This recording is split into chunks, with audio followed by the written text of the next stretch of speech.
Hi, I'm Lindsey Okuley, and I'm a student reporter for the 2019 Ohio FFA State Convention. Here I'm with Bethany Starlin, who is slated to be a state officer next year.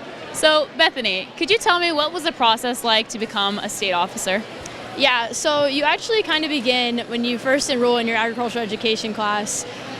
Over the past 3-4 years, everything that I've done has kind of contributed to this moment. I'm developing new skills, leadership skills, and just kind of finding out who I am as a person, which really helped me in the process. We had to submit an application in the end of March, and then we had our interviews on April 13th, it was a long day, and it was a very interesting day. It was kind of a different interview process than I've ever been through before, but it was a great experience to go through.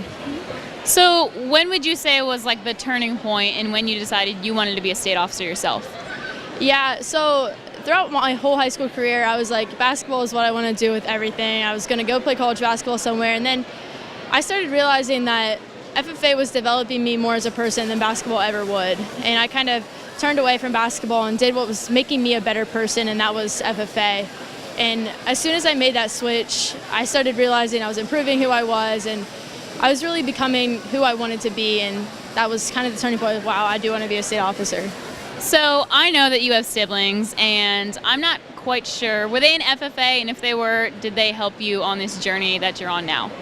Yeah, so my sisters also were both state officers. Emily was the state sentinel, and Kayla was the District 10 president when they had that.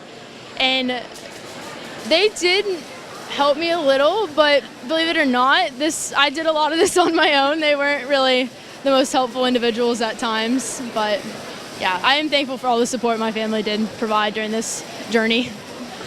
Okay, and one last question. If you could pick one person that has really influenced you throughout your FFA journey or this state officer journey, who would that be and why?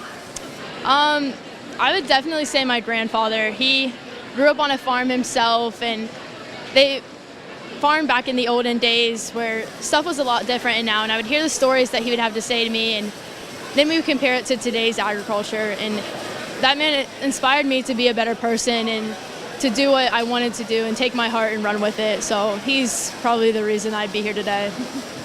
All right, well, this is Lindsey Okuley here with Bethany Starlin. Bethany, thank you for being here with me.